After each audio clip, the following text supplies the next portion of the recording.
હાલો એ દેવજભાઈ, આ વિકાસની માણા વાતો કરે નીકળ્યા ટેજમાંથેથી કે વિકાસ થવો જોઈએ ને વિકાસ કરવો જોઈએ ને પેઢીનો વિકાસ થાય ને પેઢીનો વિકાસ. તો પેઢીનો વિકાસ કઈ રીતે થાય એ તો દેવજભાઈ થોડુંક જણાવો. હાલા તો અમે જાણવા માંગીએ છીએ તમારી પાસેથી કે પેઢીનો વિકાસ કરવો હોય તો શું કરવું પડે. આ બધા બણગા ફૂકે છે નીકળ્યા ટેજમાંથેથી, રાજનીતિમાં ઉતરવા માંડ્યા, નવા બણગા ફૂંકવા માંડ્યા ટેજમાંથેથી, આમ વિકાસ કરો ને તેમ વિકાસ કરો. તો એને પહેલાં વિકાસનો માર્ગ તો બતાવો તો એ સાંભળી લે. સાહેબ, જેના બાપ દાદા હારા હોય ને એના દીકરા હારા જ હોય યાર. અને જેના બાપે ગામના બૂસ માર્યા હોય ને એની પ્રજા એમ કે અમારે વિકાસ કરવો છે, પેલા દઈ દો ને લીધા હોય ને. લ્યો મિત્રો, સાંભળી લીધું ને.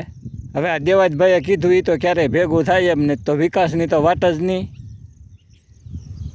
હે વિકાસ તો જો પેઢીનો કંઈ દેવાજભાઈએ કીધું એ કાંઈ થાય નહીં ને કાંઈ વિકાસ થાય નહીં. એટલે ખોટા બણગા ફૂંકવાનું બંધ કરો અને રોજી રોટી થાય એ કરો ને ખાઈ પીને આનંદ કરો.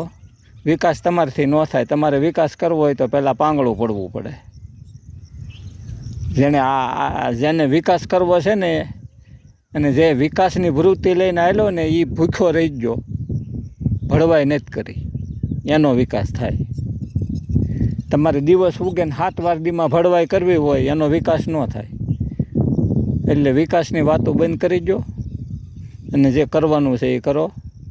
અને વિડીયોને શેર કરજો, સબસ્ક્રાઈબ કરજો અને લાઈક આપજો. સાચી વાત છે ને. આ હું નથી કહેતો, આ દેવાજભાઈ કહે છે. જય ગરવી ગુજરાત. સમજ્યા ને મિત્રો?